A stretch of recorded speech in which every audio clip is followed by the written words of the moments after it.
Break के बाद आपका स्वागत है। मैं हूं आपके साथ चारू कौशिक। बुलेटिन की शुरुआत करेंगे। दुनिया की जंग अब बंदूक, टैंक और मिसाइल से आगे बढ़ चुकी है। युद्ध का नया चेहरा आर्टिफिशियल इंटेलिजेंस और एल्गोरिदम बनते जा रहा है। आधुनिक युग में फैसले लेने से लेकर दुश्मन की पहचान और हमला करने तक एआई बड़ी भूमिका निभा रहा है। ड्रोन, स्वार्म, स्मार्ट सर्विलांस और मशीन लर्निंग आधारित सिस्टम सेकंड्स में डेटा का विश्लेषण कर सेना को तुरंत कार्रवाई के लिए तैयार कर रहे हैं। यही वजह है कि अब युद्ध मशीन स्पीड पर लड़े जा रहे हैं और इंसान की भूमिका धीरे धीरे कम होती जा रही है। एल्गोरिदमिक वॉरफेयर का मतलब है कि युद्ध का पूरा OODA लूप यानी कि ऑब्जर्व, ओरिएंट, डिसाइड और एक्ट अब एआई की रफ्तार से पूरा होता है। पहले इंसान हालात समझकर निर्णय लेते थे, जब एआई खुद खतरे की पहचान कर कार्रवाई की सिफारिश करता है। इससे युद्ध पहले से ज्यादा तेज, सटीक और घातक बन रहा है। रूस यूक्रेन युद्ध में एआई आधारित ड्रोन और जियो स्पेशल इंटेलिजेंस ने दुश्मन की गतिविधियों को तुरंत पहचानने में मदद की। इजराइल का लेवेंडर सिस्टम सैटेलाइट और कम्युनिकेशन डेटा के आधार पर टारगेट चुनने में इस्तेमाल हो रहा है।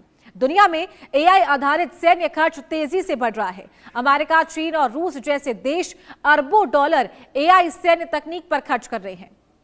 चीन 2035 तक पूरी तरीके से एआई आधारित सेना बनाने की योजना पर काम कर रहा है, जबकि अमेरिका एआई और ऑटोनॉमी पर बड़े निवेश कर रहा है। भारत भी इस दौड़ में पीछे नहीं है। भारतीय सेना सीमाओं पर एआई आधारित सर्विलांस सिस्टम और ड्रोन तकनीक का इस्तेमाल बढ़ा रही है। विशेषज्ञ मानते हैं कि आने वाले वर्षों में युद्ध सॉफ्टवेयर आधारित और स्वचालित हो जाएंगे। ड्रोन, स्वार्म, ऑटोनॉमस यूएवी और रियल टाइम टारगेटिंग आम हो जाएगी। हालांकि युद्ध की घोषणा और बड़े राजनीतिक फैसले इंसानों के हाथ में रहेंगे, लेकिन युद्ध का संचालन एआई करेगा। साफ है कि आने वाले समय में बम और बंदूक से ज्यादा दम एआई और एल्गोरिदम में होगा। तो अब वो समय जा चुका है जब युद्ध और जंग बंदूकों से, हथियारों से लड़े जाते थे और सैन्य शक्तियों के आधार पर, बलबूते पर लड़े जाते थे। लेकिन अब समय आ चुका है आर्टिफिशियल इंटेलिजेंस का। जैसे कि आर्टिफिशियल जो इंटेलिजेंस है वो धीरे धीरे करके पैर पसारता नजर आ रहा है टेक्नोलॉजीज में और आधुनिक युग में। तो उसका असर अब युद्ध पर भी देखने को मिल रहा है। हमारे साथ डिफेंस एक्सपर्ट जुड़ गए हैं, अनुज माथुर। अनुज जी, बहुत स्वागत है आपका इंडिया न्यूज पर। अनुज जी, एआई का इस्तेमाल कैसे हो रहा है और कितनी तेजी से हो रहा है, जानना चाहेंगे आपसे। जय हिंद। देखिए, सबसे बड़ी बात यह है कि किसी भी युद्ध में जाने के लिए आपको कुछ चीजों की कुछ सहायता की आवश्यकता पड़ती है। निर्णय लेने में युद्ध का सारा दारोमदार सही समय पर सही निर्णय लेने का जो आपकी जो शक्ति होती है, जो आपकी कैपेबिलिटी होती है, उसके ऊपर निर्भर करता है। सही समय पर सही निर्णय लिया जाए और सही वेपन सिस्टम या सही फोर्स लेवल के साथ उस जगह पर पॉइंट ऑफ डिसीजन के ऊपर हमला किया जाए। अब इस प्रकार से एआई का इस पूरे युद्ध के माहौल में उतर आने का अर्थ यह है कि जो बैटलफील्ड ट्रांसपेरेंसी, जिसे बैटलफील्ड ट्रांसपेरेंसी मतलब जो आपको बैटलफील्ड में पहले दिखाई बहुत कम देता था और आपको बहुत ज्यादा चीजें अपने आकलन के ऊपर बेस करनी पड़ती थी, उनको धीरे धीरे करके आगे सरकाया जा रहा है और उसकी जगह ले रहा है आर्टिफिशियल इंटेलिजेंस, जिसकी वजह से आप शत्रु की एग्जैक्ट लोकेशन, उसकी एग्जैक्ट ताकत और उसके ऊपर किस हथियार से कब हमला करना है, ये सब कंप्यूट करके ऑटोमेटिक तरीके से एल्गोरिथम की मदद से इस चीज को पता लगा सकते हैं। जो आपका एक बड़ी इंपॉर्टेंट साइकिल, ऊडा साइकिल कहलाती थी आर्मी के अंदर, जो डिसीजन मेकिंग की बहुत इंपॉर्टेंट साइकिल है। Observe, Orient, decide and act.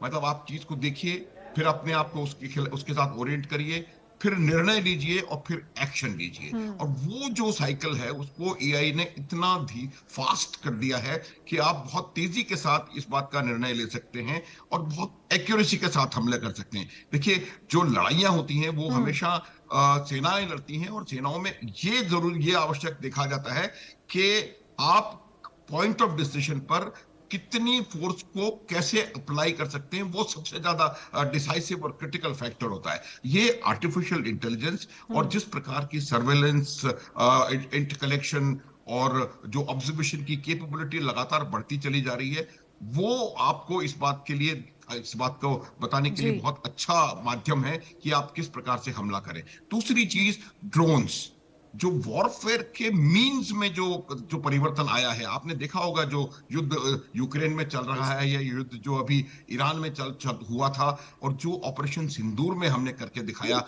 वो तमाम चीजें, उसमें भी आर्टिफिशियल इंटेलिजेंस का एक बहुत महत्वपूर्ण हाथ था।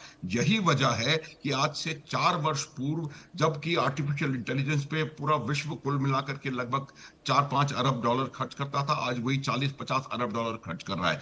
भारत ने भी इसमें काफी इनिशिएटिव लिया हुआ है, और हम इस आर्टिफिशियल इंटेलिजेंस के, मेरे को लगता है लगभग 150-200 हमारे इस प्रकार के प्रोजेक्ट्स चल रहे हैं, कुछ कंप्लीट हो गए हैं, क्योंकि हम इस बात को ऑपरेशन सिंदूर के दौरान पूरी भली भांति समझ चुके हैं कि किस प्रकार से आर्टिफिशियल इंटेलिजेंस का इफेक्टिव प्रयोग करके हमने शत्रु को धूल चटाई बहुत कम समय में।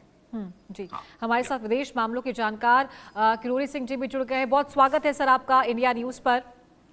और ये एक महत्वपूर्ण चीज़ है जो मुझे लगता है सभी जो यूथ है वो भी जानना चाहेगा, हालांकि लोग इससे वाकिफ भी हैं।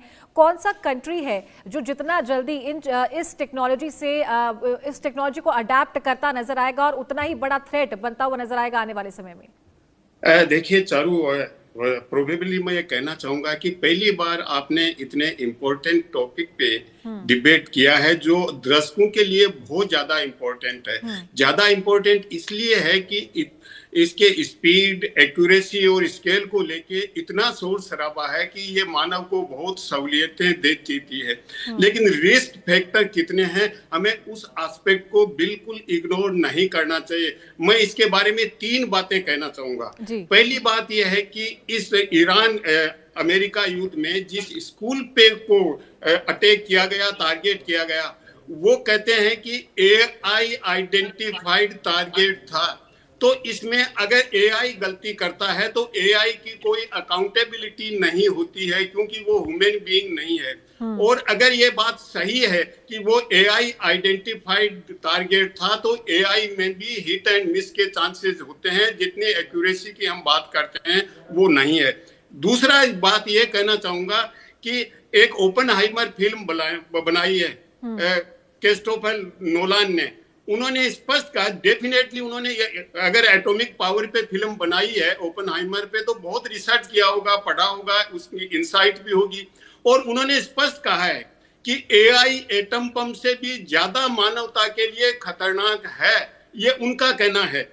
और तीसरी बात जो वो ज्यादा महत्वपूर्ण है, 29 जनवरी को हमारे संयुक्त राष्ट्र संघ ने एक प्रेस विज्ञप्ति दी और उसमें स्पष्ट रूप से 2-3 बातें कही हैं। उन्होंने कहा है कि हम ये मान के चलते हैं कि प्रजातांत्रिक व्यवस्था में या आज की व्यवस्थाएं हैं, उनमें शक्ति है वो जनता में ट्रांसफर हो रही है, लेकिन एक्चुअली जो शक्ति है वो जनता में ट्रांसफर नहीं हो रही है, वो प्राइवेट टेक्नोलॉजी कंपनियों में हो रही है। जनता आइसोलेटेड हो रही है, मार्जिनलाइज्ड हो रही है। और उससे क्या हो रहा है, ये 4 चीजें डिसाइड कर रही हैं। हमारा व्यवहार डिसाइड कर रही है टेक्नोलॉजी कंपनी है, हमारा चुनाव प्रक्रिया को निर्धारित कर रहे हैं और मार्केट को निर्धारित कर रहे हैं। और यही नहीं, सबसे आगे ये भी कहा है कि दुनिया में जो कॉन्फ्लिक्ट और संघर्ष होते हैं उनको भी ये प्राइवेट टेक्नोलॉजी कंपनियां हैं, ये डिसाइड कर रही हैं। इसलिए इनके लिए कुछ रेल गार्ड्स होने चाहिए, और इसके लिए संयुक्त राष्ट्र संघ ने तो 40 एक्सपर्ट्स की कमेटी